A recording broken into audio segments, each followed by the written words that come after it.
All right, no intro, no fluff, let's get straight to it. Why do most videos that chase trends fail? Well, the reason probably isn't what you think.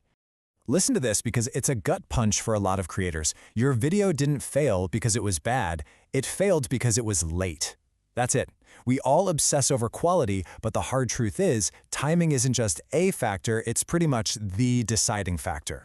So there's this invisible force working against you, and it's called time decay. Think of it like a countdown clock that starts the second a trend is born.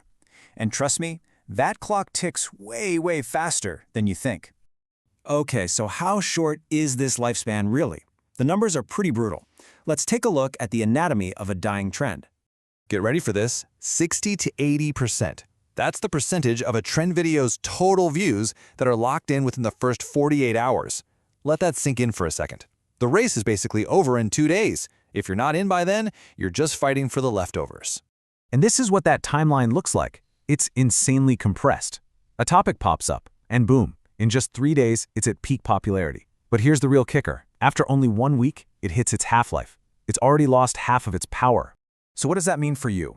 Well, look at this. The early birds get a pretty decent click-through rate, around 6%. But as everyone else jumps on the bandwagon, the space gets crowded. Suddenly, you're lucky to get less than 3%.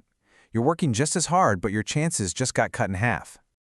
So here's the big problem, right? You're not really in a battle of who can make the best video. You're in a race against the clock, and by the time you hear the starting gun, the fastest runners are already halfway to the finish line. And this race against time, it leads creators straight into 3 classic traps. These are the reasons you might feel like you're working harder and harder, but getting absolutely nowhere. So, do any of these sound like you?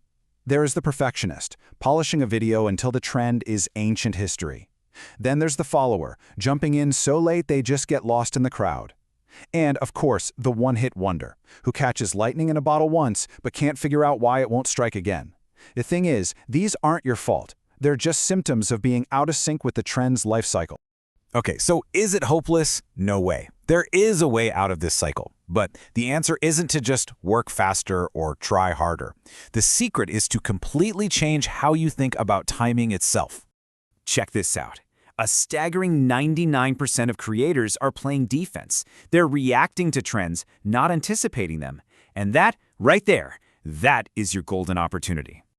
This new way of thinking is called phase matching. It's a total game changer. You stop trying to jump on the wave when it's at its biggest and most crowded. Instead, you learn how to paddle out and catch it just as it starts to form. So you're probably wondering, okay, how do I actually do that? Well, let's get into it. Here's your new playbook with 3 powerful strategies to make it happen. Strategy number 1 is called phase-leading planning, and it's all about shifting your mindset from a creator who guesses to an analyst who knows. So here's the game plan. First, you pick 5 to 10 themes you're passionate about. Then, you become a detective. You watch the search data for those themes every single day.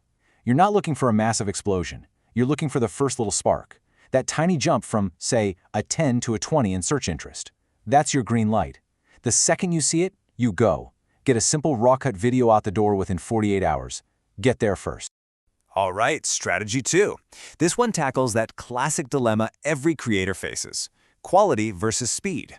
But what if I told you that you don't have to choose? He's called the 2-layer editing model, and it's honestly kind of brilliant. Step 1, you rush out a breaking news version. We're talking a super fast edit, maybe under 30 minutes. This gets you on the board immediately, capturing all that early buzz.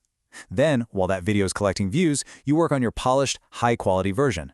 Once it's ready, you just swap the file on the same video link. You get the best of both worlds, speed and quality. And finally, our third strategy. This is where you go from participating in a trend to absolutely dominating it. You're not just making a video, you're telling the algorithm, hey, when it comes to this topic, I'm the one you need to listen to. It's the series domination strategy. Instead of putting all your eggs in one basket with a single big video, you break the topic down into a mini-series, like 3 or more parts. You give them all a similar title, part 1, part 2, and so on. And you release them in rapid succession, like 1 every 2 days. What this does is incredible. It floods the algorithm with signals that you are the expert on this topic right now. It builds massive momentum. So, when you put all this together, what's the big lesson here? What's the final piece of the puzzle that makes it all click? It's this. Stop fighting the current. A trend isn't something to be beaten with brute force or long hours. It's a wave. You can't stop it, but if you learn to read its rhythm, its cycle, you can ride it. And that changes everything. So, in the end, it really comes down to a choice. Time can be the thing that crushes your work, or it can be the wind in your sails. It can be your enemy, or it can be your ally. The choice is yours.